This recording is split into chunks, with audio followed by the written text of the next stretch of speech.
Welcome to Booooky Time! Subscribe now and let our stories take you on a journey of relaxation and serenity. My weirder school, Number 7, Miss Kraft is Daft. Chapter 1. All about snot. My name is AJ and I hate snot. Isn't snot gross? Liquid gunk comes out of your nose. How could it not be gross? Last week my teacher, Mr. Granite, who is from another planet, came to school sneezing, wheezing, and coughing. His nose was red. He looked terrible. "Are you sick, Mr. Granite?" asked this crybaby girl named Emily. "My head is all stuffed up," said Mr. Granite, and then he blew his nose into a tissue. Well, he didn't really blow his nose into the tissue. If he did that, he wouldn't have a nose anymore. He blew the snot from his nose into a tissue. Then he threw the tissue into the garbage can. Ew! I thought I was gonna throw up. That's almost as disgusting as blowing the snot straight into the garbage can. "Excuse me," Mr. Granite said. "I need to go get more tissues." While Mr. Granite was out of the room, the class had a very interesting discussion. "If your head is all stuffed up," asked Alexia, this girl who rides a skateboard all the time, "I guess that means your head is full of snot." "No, it's not," I said. "Get it? No, it's snot." Nobody laughed at my joke, so I pretended that I never made it. If you ever tell a joke and nobody laughs, just pretend that you never made the joke and keep talking. That's the first rule of being a kid. "A head can't be full of snot," I explained, "because if it was full of snot, there would be no room for your brain." "That wouldn't be a problem with you," said Andrea, this annoying girl with curly brown hair, "because you don't have a brain." "Oh, snap," said Ryan. "Who will eat anything, even stuff that isn't food?" "Your face doesn't have a brain," I told Andrea. I knew that didn't make any sense, but I couldn't think of anything else to say. "Maybe our heads are always making more snot," said Michael, who never ties his shoes. "Or maybe our brain takes up half of our head, and the other half is made of snot," said Neil, who we call the nude kid, even though he wears clothes. "Maybe our brains turn into snot as we get older," I suggested. "So when we get really old, our heads are completely full of snot." We had to end this discussion because Mr. Granite came back into the class with a box of tissues. He was still sniffling as we pledged the allegiance and did word of the day. "Let's get to work," said Mr. Granite. "Turn to page 23 in your math books." Ugh, I hate math. I'll do anything to get out of math. Mr. Granite made a big honking noise with his nose. "Maybe you should go home, Mr. Granite," I suggested. "You'll feel a lot better. And we won't have to do math." "Nice try, AJ," he replied. "Page 23 is my favorite math lesson, but every time I try to work on it with you kids, we get called to an assembly. Well, I checked, and there's no assembly today. I'm not going to let a little cold stop me from—" He didn't get the chance to finish his sentence because an announcement came over the loudspeaker. "All classes, please report to the all-purpose room for a surprise assembly." "Not again!" shouted Mr. Granite. He was so mad, I thought he might jump out the window. Chapter 2. No more Mr. Nice Guy. We had to walk 1,100,000 miles to the all-purpose room for the surprise assembly. I don't know why they call it the all-purpose room, because you can't use it for bungee jumping. Our principal, Mr. Klutz, was up on the stage with our vice principal, Mrs. Jaffe, and our school counselor, Dr. Brad. They're usually smiling and giving us high fives when we walk in for an assembly, but not this time. All three of them had on mean faces. "What's up with them?" I whispered as we sat down. "It looks like they got up on the wrong side of the bed," whispered Andrea. "What difference does it make which side of the bed you get up on?" I asked. "It's just an expression, Arlo," said Andrea, rolling her eyes. "She calls me by my real name because she knows I don't like it." "Maybe somebody died," whispered Ryan. Mr. Klutz, Mrs. Jaffe, and Dr. Brad were all wearing t-shirts that said Boggs on them. "What do you think Boggs stands for?" whispered Neil the nude kid. "Big ostriches go slow," guessed Ryan. "Boring old geezer society," guessed Michael. "Body odor gets stinky," guessed Alexia. "Be on guard." I didn't get the chance to finish my sentence because Mr. Klutz held up his hand and made the shut up peace sign.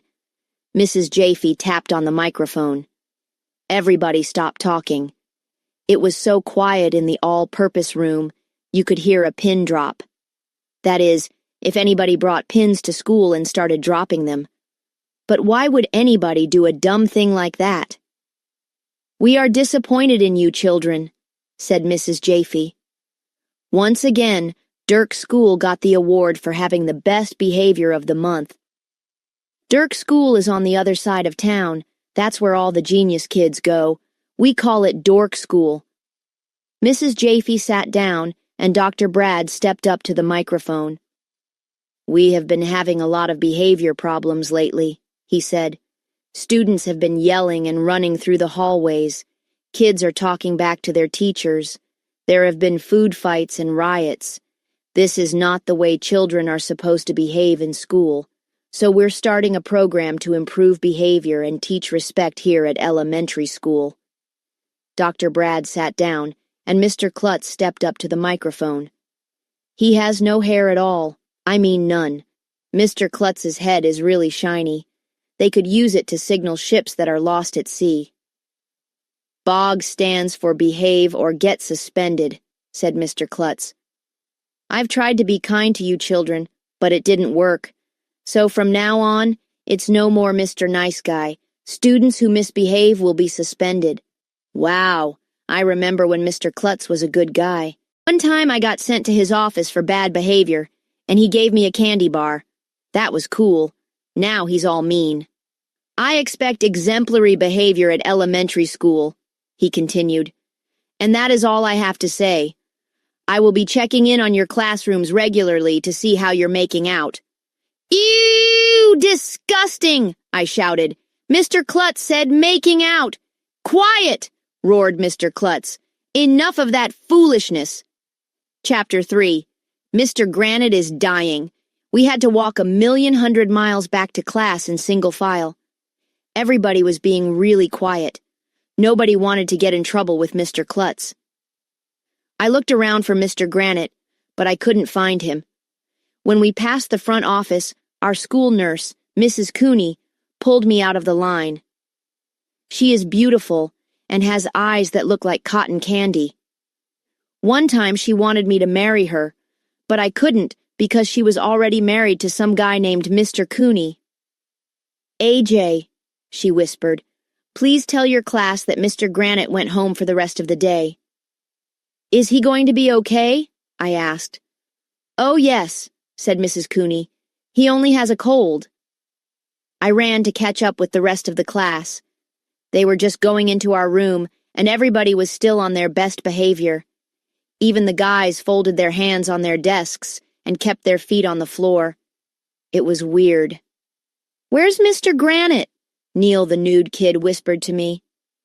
"Mr. Granite has a cold," I whispered, "so he went home for the rest of the day. Spread the word." Neil turned around and whispered to Emily. "Mr. Granite is old, so he went home for the rest of the day." Emily opened her eyes really wide. Then she turned around and whispered to Ryan. "Mr. Granite is old, so he went to a rest home," she said. Ryan leaned over to whisper to Michael. "Old Mr. Granite was put in a home for the rest of his life." Michael turned around and whispered to Andrea. "Mr. Granite was put in an old-age home to rest until he's dead." "Mr. Granite is dying?" shouted Andrea.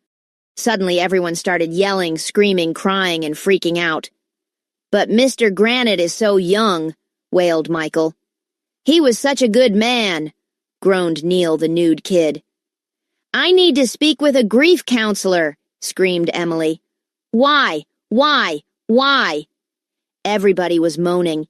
Kids were weeping, holding their heads and wiping their eyes. The girls were talking about what they were going to wear to Mr. Granite's funeral. That's when Mr. Klutz came running into the classroom like his hair was on fire. "What's the matter?" he shouted. "Is someone hurt?" "Mr. Granite is dying," yelled Andrea. "No, he's not," said Mr. Klutz. "He has a cold, so he went home for the rest of the day. Who told you that he's dying?" Ryan looked at me. Alexia looked at me. Michael looked at me. Emily looked at me. Everybody was looking at me. "AJ told us that Mr. Granite is dying," Andrea said, pointing at me. "I did not." "You did too." "Did not." "Did too." We went on like that for a while until Mr. Klutz clapped his hands together. Clap, clap, clap, clap, clap. 5 claps means shut up. Nobody knows why. "Remember what I said about your behavior," said Mr. Klutz as he left the room. "If you kids can't behave, some of you are going to be suspended. I'm not fooling around." Chapter 4. It takes brains to be a sub. You know what it means when your teacher gets sick? It means you get a substitute teacher. Yay. Having a sub is cool because you don't have to do work or learn anything. You can do whatever you want. It's too bad teachers can't be sick all the time. Then school would be fun. I pulled out a comic book and put my feet up on my desk. This was going to be the greatest day of my life. But you'll never believe who ran into the door at that moment. It was a lady dressed up like a clown and riding a unicycle. She ran right into the door. "Ouch!" said the clown lady as she got up off the floor. "That hurt!" Everybody laughed, because it's always hilarious when people crash into things and fall down. Nobody knows why. If you ask me, there should be a TV station that shows nothing but people crashing into things and falling down all day long. That would be cool. "Hi, boys and girls," the clown lady said. "My name is Miss Kraft." "Are you a clown or a teacher?" asked Andrea. "Both," said Miss Kraft. "I'm a clown and a teacher. We're going to have fun and learn at the same time." "That's impossible," I said. "Don't be a grumpy Gus," said Miss Kraft. "Watch this. What's 2 times 1? 2, we all shouted. Miss Kraft put her hand up to her face. Then she pulled a red handkerchief and a blue handkerchief out of her nose. "And what's 2 times 2? she asked. 4, we all shouted. Miss Kraft pulled 4 colorful handkerchiefs out of her nose. "And what's 2 times 3? she asked. 6, we all shouted. Miss Kraft pulled 6 colorful handkerchiefs out of her nose. It was amazing. "Wow!" we all shouted, which is Mom upside down. "How did you fit all those handkerchiefs in your nose?" asked Ryan. "Easy," said Miss Kraft. "I took my brain out." She reached into her pocket, and you'll never believe in 1,000,000 years what she had in there. A brain. "Eek!" everybody screamed, even the guys. Emily, the big crybaby, was hiding under her desk. "What's the matter?" Miss Kraft asked her. "I'm afraid of clowns," Emily said, whimpering. "Clowns are creepy." Well, she's right about that. Clowns are creepy. Nobody knows why. "There's nothing to be afraid of," Miss Kraft said. "Would anybody else like me to take out their brain?" "Me! Me! Me!" shouted all the boys. Miss Kraft went over to Michael and put her hand on the back of his head. When she pulled it away, she had another brain in her hand. "Eek!" Emily freaked and went running out of the room. "Sheesh, get a grip. That girl will fall for anything." "You should take out AJ's brain, Miss Kraft," said Andrea. "He never uses it." "Oh, snap," said Ryan. "Yeah, take out my brain," I said. Miss Kraft came over to me and put her hand on the back of my head. When she pulled it away, she had a 3rd brain in her hand. Then she threw all the brains up in the air and started to juggle them. "Look," said Miss Kraft, "I'm juggling brains." Clowns are weird. Chapter 5. Clowning around. Miss Kraft was still juggling the 3 brains when Mr. Klutz came in. "Ah, I see you've met your substitute teacher," he said. "Miss Kraft just graduated from Clown College." "They have colleges for clowns?" asked Alexia. "Oh, yes," said Miss Kraft. "This year I took classes in magic tricks, unicycle riding, and advanced balloon animals." "Cool," we all said. "When I get bigger, I want to go to clown college," I said. "I'm sure your parents will be happy to hear that, AJ," said Mr. Klutz. "I just wanted to come in to assure you kids that Mr. Granite is fine and will be back tomorrow. Until then, I expect you all to be on your best behavior, just like you would be if Mr. Granite was here." "I'm always on my best behavior," said Andrea. "What is her problem?" "Good," said Mr. Klutz, "because I know what happens when there's a substitute in the class. I was a boy once, you know." "Just once?" I asked. "I'm a boy all the time." "No, I mean that I used to be your age," he told us, "and we used to give the subs a hard time. But if there is going to be any bad behavior in here, there are going to be suspensions." Mr. Klutz left the room. "Hey, do you kids want to see a cool magic trick?" asked Miss Kraft. "Yeah," we all yelled. "Watch me pull a rabbit out of my hat." "You don't have a hat," said Ryan. "Oh, you're right," said Miss Kraft. "Then watch me pull a hat out of my rabbit." She waved her arm around, and suddenly there was a big puff of smoke. When the smoke cleared, she was holding a rabbit. "It's adorable!" yelled all the girls. Then Miss Kraft waved her arm around again, and there was another puff of smoke. When the smoke cleared, she was holding a big top hat. The rabbit climbed out of it. "Wow," we all said, which, as you know, is Mom upside down. Miss Kraft did some card tricks and coin tricks for us. Then she sang a song while she played a banjo. After that, she did a funny clown dance, gave us candy, and made us some balloon animals. "Miss Kraft is cool!" This was even better than having a regular sub. We didn't have to do any schoolwork. Plus, they brought in a clown to entertain us. Having Miss Kraft as a sub is like going to a birthday party all day long. "Is everyone having fun?" she asked. "Yeah!" we all yelled.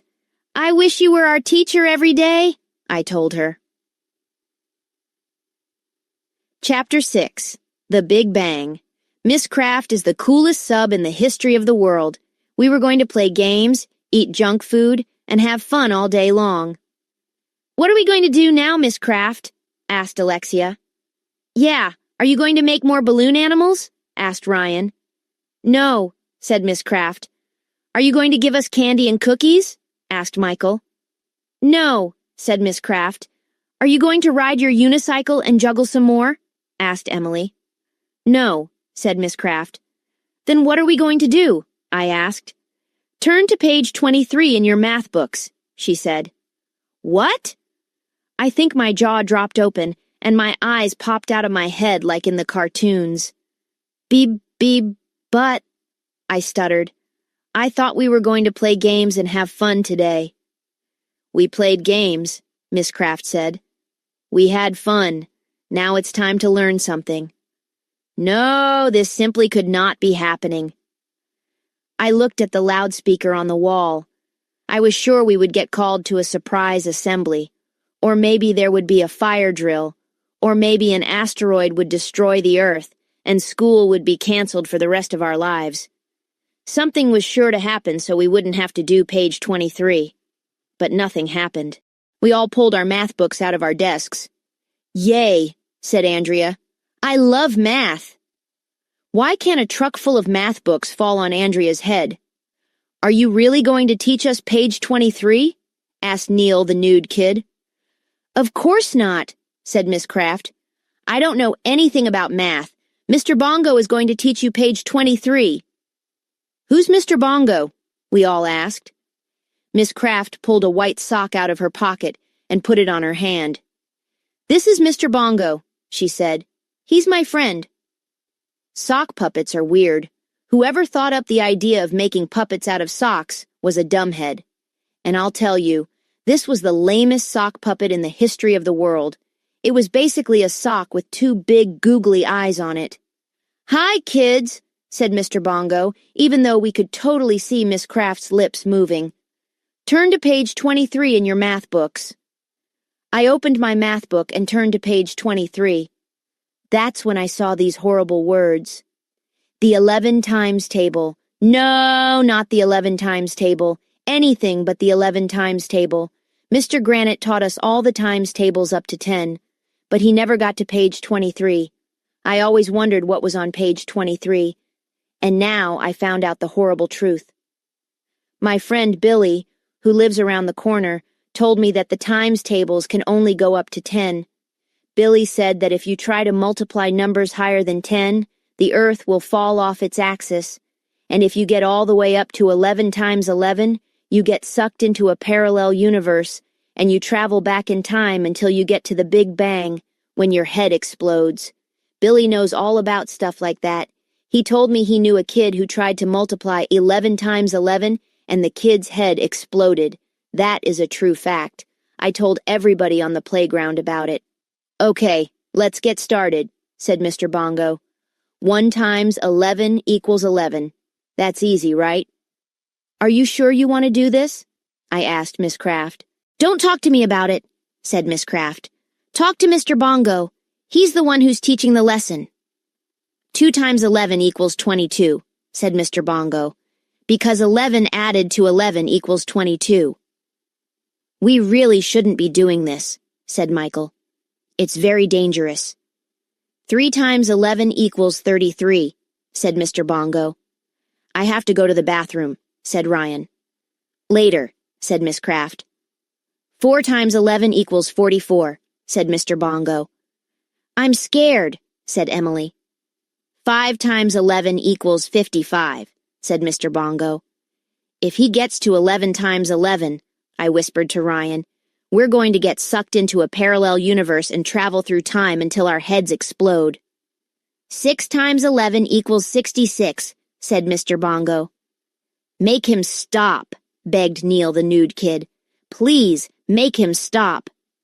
7 times 11 equals 77, said Mr. Bongo.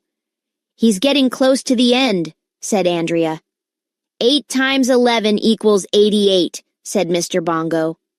I want my mommy, said Emily, who was hiding under her desk. 9 times 11 equals 99, said Mr. Bongo. Help, shouted Ryan. I'm too young to die. 10 times 11 equals 110, said Mr. Bongo. Goodbye, cruel world, shouted Michael. Everybody was hiding under their desks, holding their hands over their ears and freaking out. 11 times 11 equals... This is it, I yelled, closing my eyes. I'm going to miss you guys. 121, said Mr. Bongo. I felt my head to see if it had exploded. All the pieces seemed to be there. I peeked through my fingers to see if the world was still there. Nothing happened. The only thing that was different was that Mr. Klutz was standing in the doorway. What's the meaning of this? He yelled. Why are you children hiding under your desks during a math lesson? We don't want to get sucked into a parallel universe, I explained. Mr. Klutz looked really mad. I thought he was going to suspend the whole class, but he just turned around and stormed down the hall.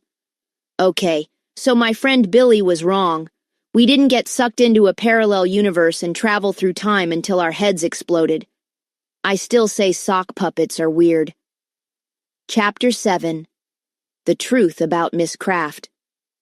After we finished the math lesson, it was time for lunch. We had to walk in single file 1,100,000 miles to the vomitorium. I sat with Alexia and the guys, but Andrea and Emily weaseled their way onto the end of our table. They are so annoying. We all had peanut butter and jelly sandwiches except for Ryan. He had a turkey witch sand, which is a sandwich that has the meat on the outside and bread in the middle. Miss Kraft is weird, I said. Yeah, I thought she was going to be cool when she was doing all that clown stuff, said Michael. But then she made us do math. She's just like every other teacher, said Alexia. All she ever wants to do is teach us stuff. Yeah, she's no fun at all, I said. That's when little Miss Know-It-All had to open her big mouth. Learning is a good thing, you know, Andrea said. When you learn new things, it makes you a better person. Can you possibly be more boring? Asked Alexia. Andrea and Alexia started sticking their tongues out at each other, which is what you do when somebody says something mean to you. Little Miss Perfect was getting on my nerves. I tried to think of something I could do that would annoy her, so I picked up 2 straws and put them in my nostrils. Look, I'm a walrus, I announced. Everybody laughed, except for Andrea, of course. That's disgusting, Arlo, she said. So is your face, I told her. Oh, snap, said Ryan. I was going to put 2 more straws into my ears, but you'll never believe in 1,100,000 years who came over to our table at that moment. It was Mr. Klutz. He looked a little happier than before, but just to be on the safe side, I pulled the straws out of my nostrils and threw them under the table. Hi, everybody, said Mr. Klutz. I just wanted to see how you were making out with Miss Kraft. Ew, gross, I said. We weren't making out with Miss Kraft. Isn't she a great teacher? Asked Mr. Klutz. Miss Kraft is wonderful, said Andrea. She makes learning fun. Mr. Klutz liked hearing that, and he went to ask the kids at the other tables how much they liked making out with Miss Kraft. I was just thinking, I told everybody after he left, maybe Miss Kraft isn't a real substitute teacher at all. What do you mean? Asked Alexia. Well, I said, maybe she's just a clown who ran away from the circus. People don't run away from the circus, Ryan told me. They run away from home to join the circus. Well, what about this? I suggested. Maybe Miss Kraft murdered our real substitute teacher at the circus and came to our school so nobody would know what happened. Then she would get away with murder, Neil said. I saw that in a movie once, said Michael. A guy murdered somebody, and then he pretended to be the guy he murdered so nobody would know the guy was missing. That's ridiculous, Andrea said, rolling her eyes. You're just trying to scare Emily. I'm scared, said Emily. AJ may be right, said Alexia. I don't think Miss Kraft is a real substitute teacher. What if she didn't murder our real sub? I suggested. What if she kidnapped our real substitute teacher and has her locked up at the circus in a cage with a lion? Stuff like that happens all the time, you know. Yeah, said Michael. And the lion is probably pacing back and forth right now, wondering why a substitute teacher is in its cage. I bet that lion is hungry, said Ryan. We've got to do something, shouted Emily, and then she went running out of the vomitorium. Sheesh, that girl will fall for anything. After Emily left, Alexia told us that at her old school the kids used to play tricks on the substitute teachers. What kind of tricks? I asked, instantly interested. Like, we would all drop our books on the floor at the same time, she said. The substitute teacher would be talking, and then suddenly there was a loud boom. It was hilarious. We should do that, said Ryan. Yeah, said Michael. That would be cool. I'm not going to do that, said Andrea. You heard what Mr. Klutz said about behavior. You're going to get in trouble. You might get suspended. Not if we all do it, said Alexia. They can't punish all of us. Everybody except for Andrea agreed that dropping our books at the same time was a great idea and that Alexia should get the Nobel Prize. That's a prize they give out to people who don't have bells. Let's all drop our books on the floor at exactly 1 o'clock, Alexia said. It was going to be hilarious. I couldn't wait for 1 o'clock to come. Chapter 8. The Great Kraftini. When we got back to class after lunch, Miss Kraft was wearing a top hat and a black cape. That was weird. I looked at the clock. It was 12:30, just a half an hour until the big book drop. Did you have a nice lunch, Miss Kraft? Asked Andrea, the big brown noser. Who's Miss Kraft? Asked Miss Kraft. I'm the Great Kraftini. Watch this. She snapped her fingers. There was a big puff of smoke, and the empty desk in front of the room disappeared. Cool, we all yelled. How did you do that? Asked Alexia. Oh, a magician never reveals her secrets, said Miss Kraft. Can you make Andrea disappear? I asked. "Oh, snap," said Ryan. "That's mean, Arlo," said Andrea. "Kids learn fast when you combine teaching with magic," Miss Kraft told us. "Here, I'll show you. Grab this rope, AJ, and tie me up." "Tie you up?" I asked. "Are you sure?" "Sure, I'm sure," said Miss Kraft. "Go ahead. Make it really tight." I wrapped the thick rope around and around Miss Kraft until she was completely wrapped up from head to toe. Then I tied the ends together tightly. There was no way she could escape. "Excuse me," said Andrea. "What could we possibly learn from this?" "A lot," said Miss Kraft. "While I try to escape from the ropes, I want you kids to write down the 50 American states in ABC order. If I can't escape in 5 minutes, or you don't have the states in order, a 500-pound weight will fall on my head." We all looked up at the ceiling. There was a big weight hanging over Miss Kraft's head. Miss Kraft is daft. "That's crazy," yelled Neil, the nude kid. "Please don't do this, Miss Kraft," begged Emily. "It's very dangerous." "I must do it," said Miss Kraft. "It's the only way you will learn. Hurry, the clock is ticking." "Alabama!" Ryan shouted. "The first state is Alabama. Somebody write it down." Emily grabbed a sheet of paper and a pencil. Everybody started yelling out states. "Alaska!" yelled Andrea. "It's Alabama, Alaska, Arizona, Arkansas. What's next?" "Wyoming!" I yelled. "No, dumbhead," said Andrea. "Wyoming comes last." "I knew that," I lied. "California!" shouted Michael. "The next state is California, and then comes Colorado and Connecticut." Emily wrote the states down as fast as she could. Miss Kraft struggled to free herself from the ropes, but I had wrapped them pretty tightly.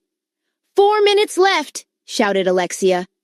We racked our brains to put the states in ABC order: Delaware, Florida, Georgia, Hawaii, Idaho. This was hard to do. "Hurry!" Emily shouted. 3 minutes left! Everybody was freaking out. We got Illinois, Indiana, Iowa, and Kansas. Miss Kraft couldn't get free from the ropes. She was grunting and sweating. "Kentucky!" Andrea shouted. "Then comes Louisiana." 2 minutes left, shouted Neil. We got all the M states: Maine, Maryland, Massachusetts, Michigan, Minnesota, Mississippi, Missouri, and Montana. 1 minute left, Ryan shouted. "Hurry!" "Nebraska and Nevada!" shouted Alexia. "And then all those new states!" shouted Neil. "New Hampshire, New Jersey, New Mexico, and New York." We were running out of time, and there were still a lot of states left. In a few seconds, the 500-pound weight was going to drop on Miss Kraft's head. "North Carolina!" Andrea shouted. "North Dakota, Ohio, Oklahoma." 5 seconds left, shouted Ryan. "There's no more time," shouted Andrea. "Oh no!" I closed my eyes so I wouldn't have to see the 500-pound weight fall on Miss Kraft's head. That's when the most amazing thing in the history of the world happened. You'll never believe who walked into the door at that moment. Nobody. It would hurt if you walked into a door, but you'll never believe who walked into the doorway. It was Mr. Klutz. "What's going on in here?" he hollered. "Why is Miss Kraft tied up with rope? Who did this to her?" Everybody looked at me. "AJ!" shouted Mr. Klutz. "Why would you tie up your teacher with ropes? Is that any way to show respect to a substitute? What did I tell you about behavior?" But, I said. Everybody started giggling because I said, but, which sounds just like but, even though it has one less T. "I'm keeping an eye on you, young man," yelled Mr. Klutz. "You are this close to being suspended." I wanted to go to Antarctica and live with the penguins. Chapter 9. The Big Book Drop. "Oh, don't worry about him," said Miss Kraft after Mr. Klutz left the room. "I know how to take care of principals." She also told us the 500-pound weight wasn't really going to drop on her head, and it wasn't 500 pounds either. It was made out of cardboard. She said she knew we would put the states in ABC order faster if we thought a 500-pound weight was about to drop on her head. Ryan and I untied the ropes around Miss Kraft, so she had played a little trick on us. That was okay, because we were about to play a little trick on her. I looked at the clock. It was 12:45. 15 minutes until the big book drop. "Okay, everybody," Miss Kraft said. "It's DEAR time." DEAR stands for Drop Everything in red. We all have to read silently for half an hour.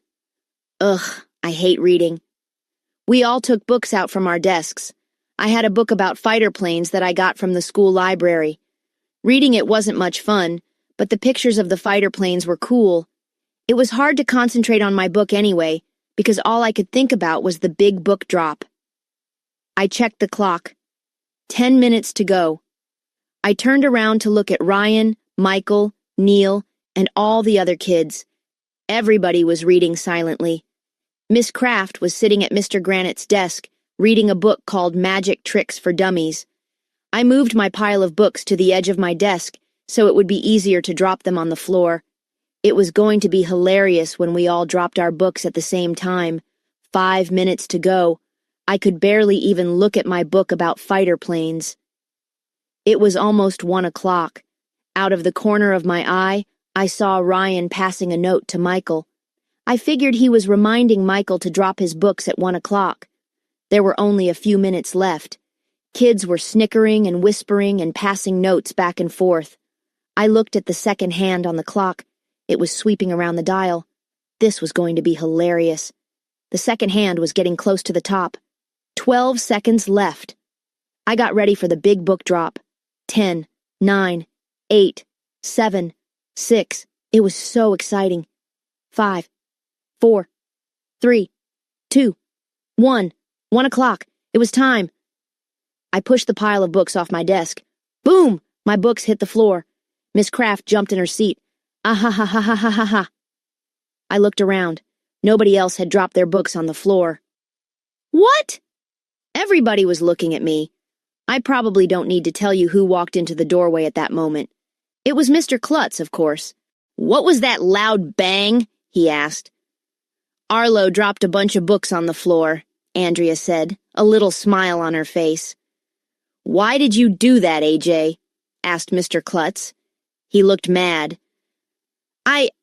I thought everybody was going to drop their books at 1 o'clock, I explained. That was the plan. "The plan?" said Mr. Klutz. "You plan to have everyone drop their books on the floor? Is that your idea of fun? One more stunt like that, and you will be suspended, young man." But... Everybody started giggling because I said "but" again. Chapter 10. Getting Suspended. Wow, Mr. Klutz was really mad, and so was I. When we went out for recess, I gave everybody a piece of my mind. Well, I didn't really give them a piece of my mind. If I did that, I would have less mind for myself. But I told them how angry I was. "How come you guys didn't drop your books on the floor at 1 o'clock?" I asked. "That was the plan." "We chickened out," Ryan told me, "so we called off the big book drop." "Why didn't anybody tell me you called off the big book drop?" I asked them. "I thought you told AJ," Ryan said to Michael. "I thought you told AJ," Michael said to Neil. "I thought you told AJ," Neil said to Alexia. "I thought you told AJ," Alexia said to Ryan. "Nobody told me," I yelled at them. "And now if I do one more bad thing, I'm going to get suspended." "What does being suspended mean anyway?" asked Alexia. "It means you get kicked out of school," I told her. "Kicked out of school?" she said. "So you won't have to go to school anymore?" "That's right." "Hey, that means you get to stay home and watch TV," Ryan told me. "It sounds pretty good to me," said Michael. "Yeah," said Neil. "I wish I could get suspended. You're lucky, AJ." "That can't be right," said Alexia. "Are you sure that being suspended means you get to stay home and watch TV?" That's when Emily and Little Miss I Know Everything walked by. "Hey, Andrea!" shouted Ryan. "You know everything. What does being suspended mean?" "I'll look it up," Andrea said cheerfully. She reached into her pocket and pulled out a little dictionary. I guess she carries it with her wherever she goes, so she can look up words and show everybody how smart she is. Andrea leafed through her dictionary for a minute until she found the right page. Ah, here it is, she said. Suspend, to hang. Suspend means to hang. So if AJ does one more bad thing, Neil said, Mr. Klutz is going to hang him.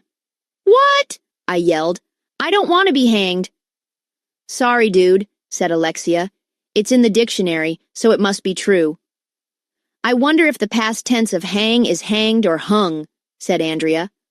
Who cares? I yelled. Yeah, either way, it's gotta hurt, said Neil. I wonder if Mr. Klutz is going to hang you by your feet or by your neck, AJ, said Michael. If you get hung by your neck, your head might fall off, said Ryan.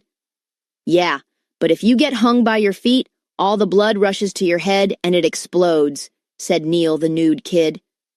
It's been nice knowing you, AJ, said Ryan. This was turning out to be the worst day since TV turn-off week. Chapter 11.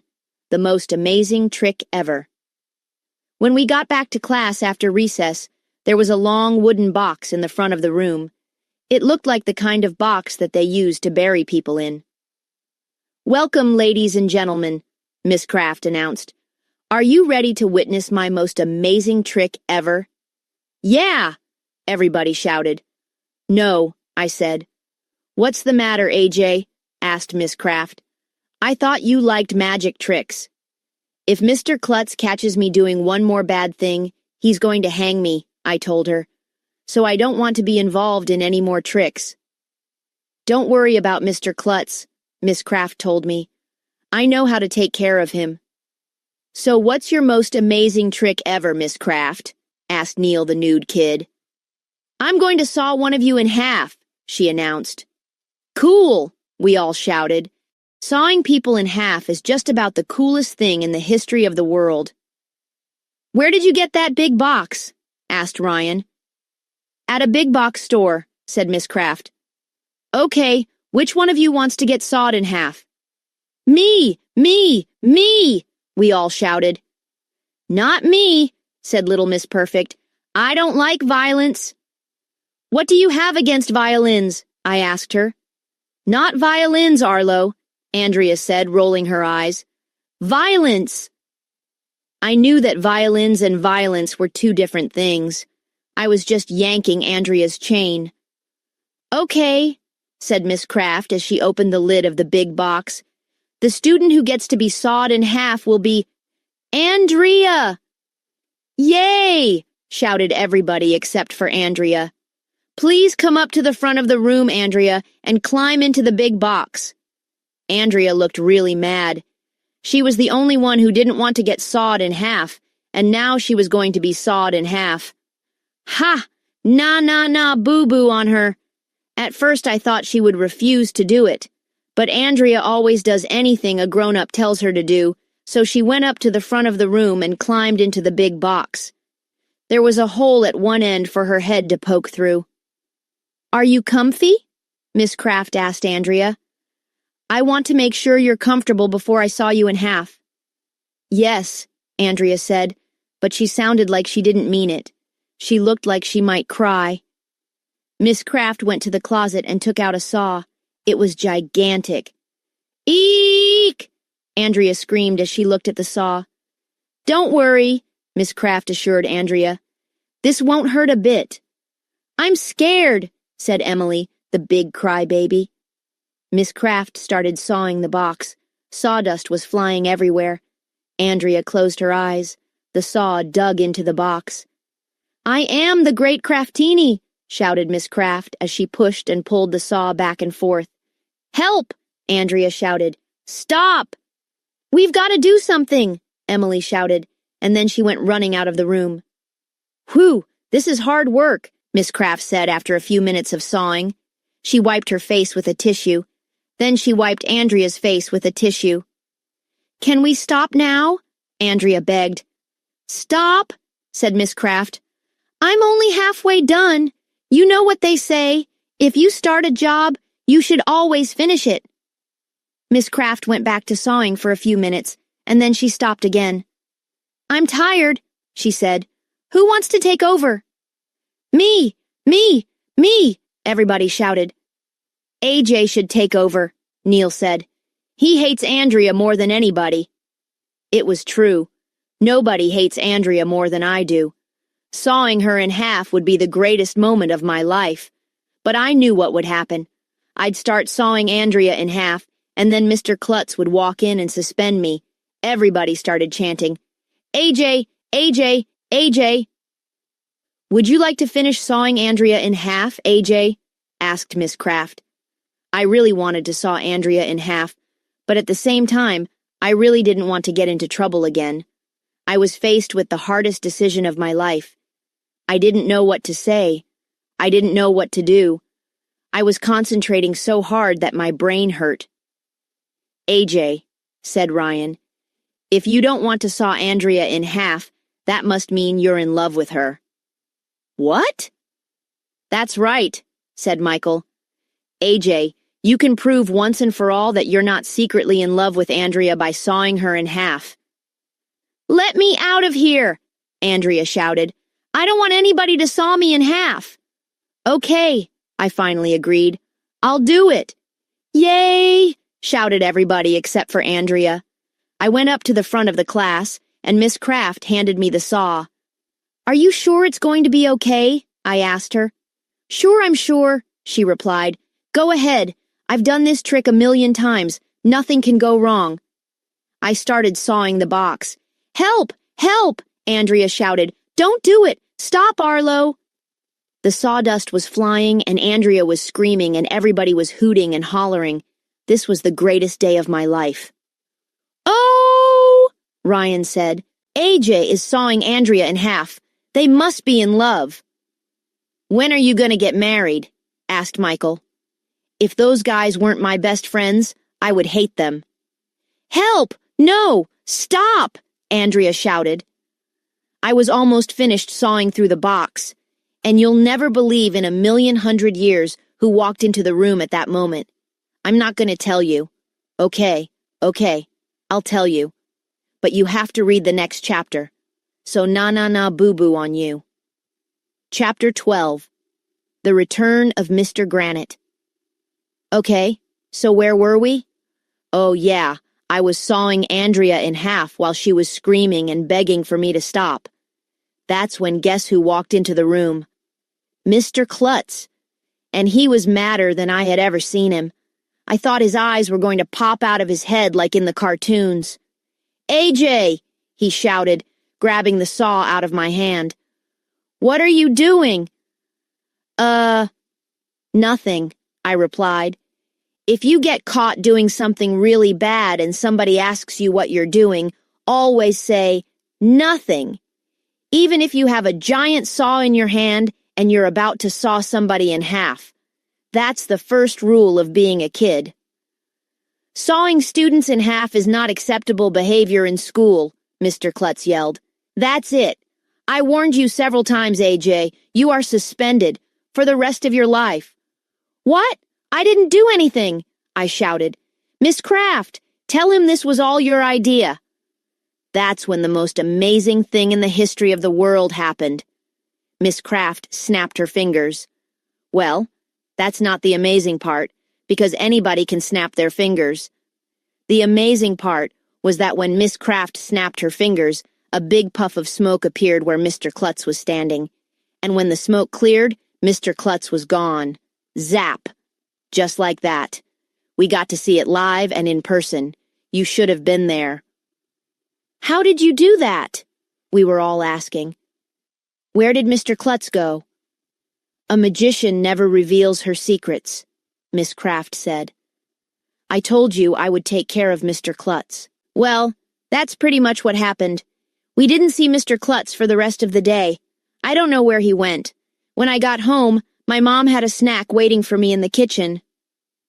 "How was school today?" she asked. "Did anything interesting happen?" "Nah," told her. "School is boring." "You say that every day, AJ," my mom said. "Interesting things must happen at school sometimes." "Nope." Well, I wasn't going to tell her that Mr. Granite almost died, or that I tied up Miss Kraft, or that I sawed Andrea in half, or that Mr. Klutz suspended me and disappeared in a puff of smoke. When I got to school the next morning, Miss Kraft was gone, and Mr. Granite was back in our class. He wasn't sneezing and honking and blowing his nose anymore. "Okay, everybody," he said. "Turn to page 23 in your math books. I've been waiting all year to do this lesson, and today we're finally going to do it." Mr. Granite," I said. "We did page 23 yesterday." "Nice try, AJ," said Mr. Granite. "I know you're just trying to get out of doing math, like always." "No, he's telling the truth for once in his life, Mr. Granite," said Andrea. "We already did page 23. "Yeah," everybody said. "Is that so?" said Mr. Granite. "Well, if you kids think you're so smart, what's 11 times 11? 121, we all shouted. "What?" said Mr. Granite. "How did you know that?" "Mr. Bongo taught us," said Ryan. "He's a sock puppet." That's when Mr. Granite did the weirdest thing in the history of the world. He went over to the window, opened it, and jumped out. Maybe Mr. Granite will come back to class someday. Maybe we'll find out where Mr. Klutz went. Maybe people will stop blowing their noses into garbage cans. Maybe we'll get to bungee jump in the all-purpose room. Maybe Miss Kraft will stop running into doors, juggling brains, and pulling handkerchiefs out of her nose. Maybe Mr. Bongo will become a real teacher. Maybe I'll throw my nostrils under the table. Maybe our real sub will escape from the lion's cage at the circus. Maybe we'll do another book drop. Maybe I'll get another chance to saw Andrea in half. Maybe I'll be able to talk my parents into letting me go to clown college. But it won't be easy.